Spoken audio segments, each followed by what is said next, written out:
This video will give some examples of healthcare research projects that involve the use of AI. The projects include the prediction of postoperative mortality, perceived quality of life, and the risk of dementia.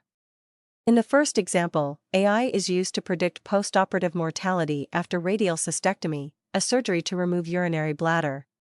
Radial cystectomy is a standard treatment option for muscle-invasive bladder cancer, but the surgery has high morbidity and mortality. The ability to predict postoperative mortality before surgery is helpful to determine the best treatment plan. In a research, supervised learning was used to build a binary classification model to predict whether a patient will die or remain alive in 5 years after surgery.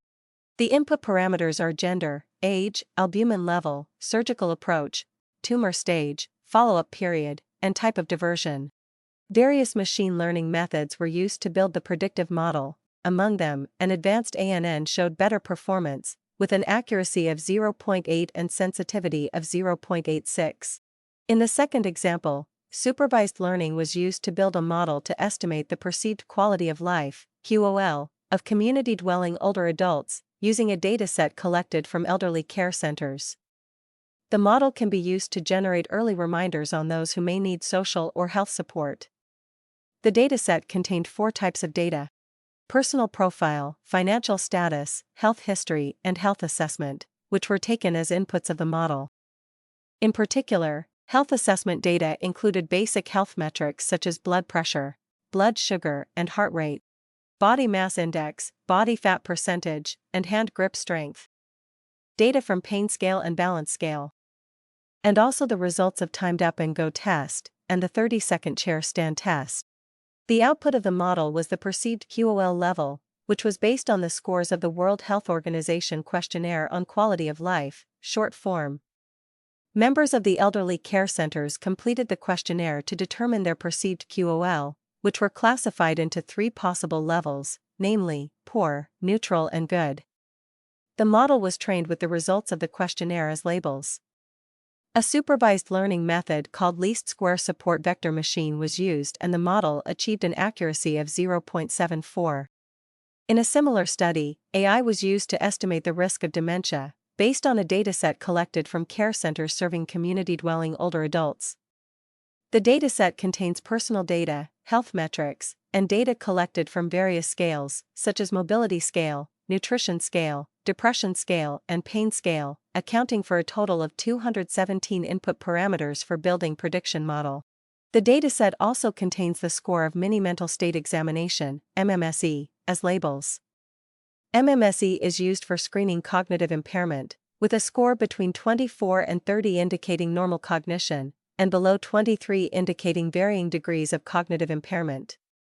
Accordingly, a binary classification model, suggesting normal or poor cognition, was trained using a typical supervised learning algorithm called K-nearest neighbor.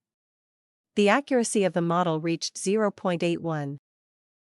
Despite the promising potential of AI in improving healthcare, there are challenges that need to be addressed.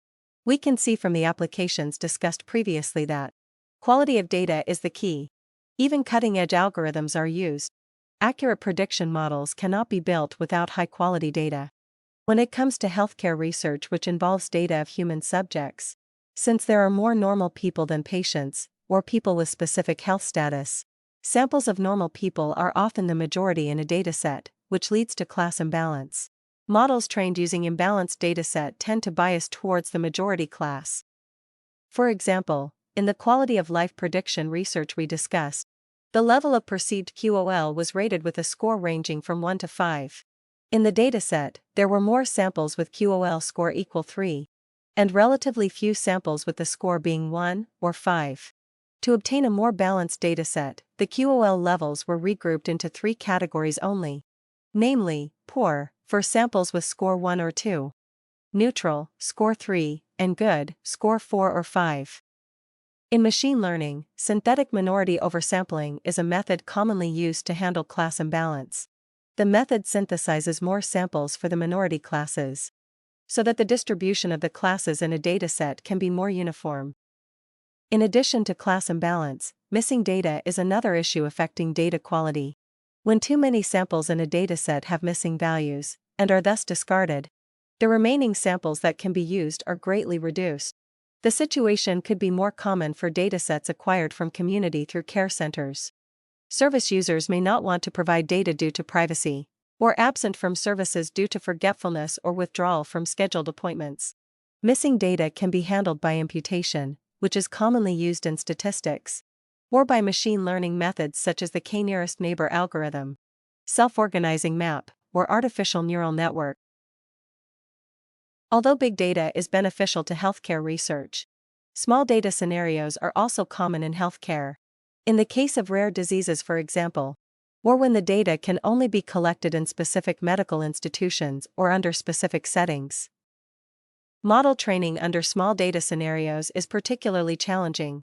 In machine learning, transfer learning is a technique that can be used to expand small data by leveraging data collected from situations that are not exactly identical to the target application, but somewhat similar to improve the effectiveness of predictive models.